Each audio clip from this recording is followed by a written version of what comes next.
آرام حاصل کرو. یعنی یہ آیت پڑھنے کے بعد یہ ہمیں معلوم ہو رہا ہے کہ ہم جس بہو کو جس بیٹی سے شادی کر کے ہم اپنے گھر میں لائے ہیں، ہم وہ مارنے پیٹنے کے لیے نہیں لائے ہیں، ہم اسے تکلیف دینے کے لیے نہیں لائے ہیں. ہم جو ہے اللہ کہہ رہا ہے کہ وہ آپ کے سکون کے لیے ہے، وہ آپ کے آرام کے لیے ہے. تو بہرحال ہمیں اور آپ کو اپنی بہو کی عزت بھی کرنی چاہیے. اسی طرح بہو کو چاہیے کہ اپنے سسرال والوں کی عزت کرے، اپنے شوہر کی عزت کرے. اور وہی خاتون بہتر ہے جو اپنے بڑوں کی عزت کرتی ہے اور چھوٹوں پر شفقت کرتی ہے. تو اللہ فرماتا ہے کہ اللہ کی نشانیوں میں سے یہ ہے کہ اس نے تمہاری ہی جن سے جوڑے پیدا کیے تاکہ تم اس سے سکون حاصل کرو. انسان نکاح کرتا ہے تو کچھ لوگ نکاح کرتے ہیں مال و دولت دیکھ کر، کچھ لوگ نکاح کرتے ہیں حسن و جمال دیکھ کر، کچھ لوگ نکاح کرتے ہیں خوبصورتی دیکھ کر، اور کچھ لوگ نکاح کرتے ہیں دینداری دیکھ کر. عموماً یہود و نصارہ جب کسی لڑکی سے نکاح کرتے ہیں تو وہ یہ دیکھتے ہیں کہ یہ لڑکی ہو یا لڑکا ہو یہ مالدار ہے کہ نہیں. یہ یہود و نصارہ مالداری دیکھ کر کے نکاح کرتے ہیں، کیونکہ اگر وہ لڑکی مالدار ہوگی میں اس سے نکاح کروں گا، میں بھی مالدار ہو جاؤں گا. اور عموماً عیسائی یہ جو نکاح کرتے ہیں کسی عورت سے تو وہ خوبصورتی دیکھ کر کے نکاح کرتے ہیں کہ لڑکی خوبصورت ہے کہ نہیں. لیکن جو محمد رسول اللہ کے سچے غلام ہوتے ہیں وہ خوبصورتی مالداری دیکھ کر نکاح نہیں کرتے بلکہ وہ دینداری دیکھ کر نکاح کرتے ہیں. اور اللہ کے رسول نے فرمایا کہ جس نے دینداری دیکھ کر کے نکاح کی وہی میرا کلمہ پڑھنے والا اللہ کا نیک بندہ، وہی کامیاب ہے، وہی کامران ہے. تو ہمیں اور آپ کو یہ چاہیے کہ ہم سب کچھ دیکھیں، خاندان دیکھیں، ہر چیز دیکھیں، لیکن یہ بھی دیکھیں کہ وہ لڑکی جس کی کو نکاح کر کے ہم اپنے گھر میں لا رہے ہیں اس کے اندر دینداری ہے کہ نہیں، اس کے اندر جو رسول اللہ کی محبت ہے کہ نہیں، وہ نماز پڑھنے والی ہے کہ نہیں، وہ روزہ رکھنے والی ہے کہ نہیں، وہ زکات دینے والی ہے کہ نہیں، اس کے اندر دینداری ہے کہ نہیں، رسول اللہ کا دین ہے کہ نہیں. اگر یہ سب چیزیں ان کے اندر موجود ہیں تو پھر ایسی بہو کو جب آپ اپنے گھر میں لائیں گے تو پھر آپ کا گھر جو ہے سکون والا گھر ہوگا اور اس گھر میں رہنے والے جو لوگ ہوں گے وہ سارے سکون کے ساتھ رہیں گے.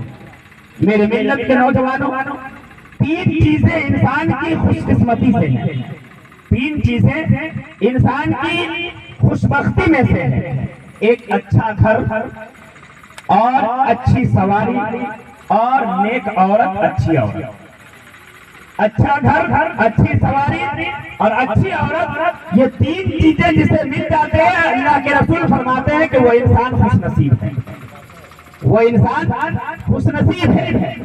دنیا ایک متاع ہے، دنیا ایک متاع ہے، اور دنیا کا بہترین متاع جو ہے وہ نیک اور صالحہ عورت. دنیا ایک متاع ہے اور دنیا کا بہترین متاع وہ صالحہ عورت ہے. اور صالحہ نیک عورت کی پہچان جو بتائی گئی ہے وہ یہ ہے کہ نیک عورت ہم کس کو کہیں گے تو ہماری شریعت بتاتی ہے کہ نیک عورت وہ ہے کہ مرد جب اس کو دیکھے تو خوش ہو جائے. پہلی نشانی کیا بتائی گئی کہ مرد جب اپنی بیوی کو دیکھے تو خوش ہو جائے. دوسری نشانی یہ بتائی گئی کہ مرد جب کسی چیز کا اسے حکم دے تو اس کی اطاعت کرے، اس کی فرمانبرداری کرے، یعنی اس کی باتوں کو مانے. اور ایک نشانی یہ بتائی گئی کہ مرد جب اپنے گھر سے چلا جائے تو اس کے غائبانہ میں اس کی عزت اور اس کے مال و دولت کی حفاظت کرے. یہ نیک عورت کی پہچان بتائی گئی.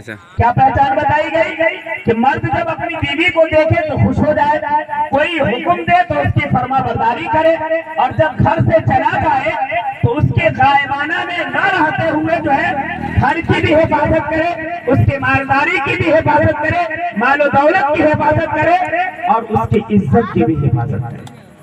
یہ نیک عورت کی پہچان ہے. میرے ملت کے نوجوانوں، ایک بہت بڑے شاعر گزرے ہیں ابو الاسود الدؤلی. انہوں نے ایک دن اپنے بچے سے کہا کہ میں تیرے پیدا ہونے سے پہلے بھی تیرے اوپر احسان کیا ہے اور پیدا ہونے کے بعد بھی تمہارے اوپر احسان کیا۔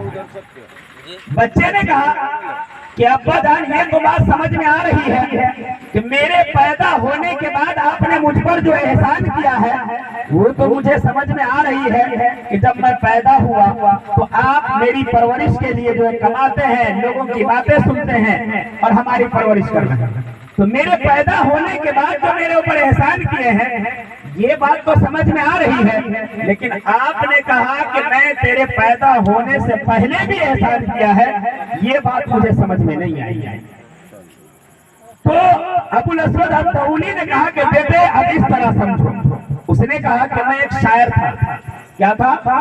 میں ایک شاعر تھا اور میری بھی طبیعت میں یہ تھی کہ میں کسی خوبصورت عورت سے نکاح کروں، میں کسی خوبصورت عورت سے نکاح کروں، لیکن جب میں اپنے لیے لڑکی تلاش کرنے کے لیے نکلا تو پھر میرے ذہن میں، میرے دماغ میں، دل میں یہ بات آئی کہ مجھے صرف خوبصورت عورت نہیں دیکھنی چاہیے بلکہ مجھے یہ بھی دیکھنا ہے کہ کل چل کر کے وہ میرے بچے کی ماں بھی بنے گی، میرے بچے کی ماں بھی بنے گی۔ تو لہذا میں نے جب اپنے نکاح کے لیے عورت تلاش کی، لڑکی تلاش کی، تو خوبصورت بھی دیکھ کر کے نہیں تلاش کیا تھا بلکہ میں نے بہترین ماں تلاش کیا تھا، جس کا آج یہ نتیجہ ہے کہ اے بیٹے تمہیں آج اچھی ماں ملی۔ آج تمہیں اچھی ماں اس لیے ملی ہے کہ میں جب اپنا نکاح کرنے کے لیے لڑکی تلاش کیا تھا تو اس وقت خوبصورت لڑکی نہیں تلاش کیا تھا بلکہ ایک اچھی ماں تلاش کیا تھا۔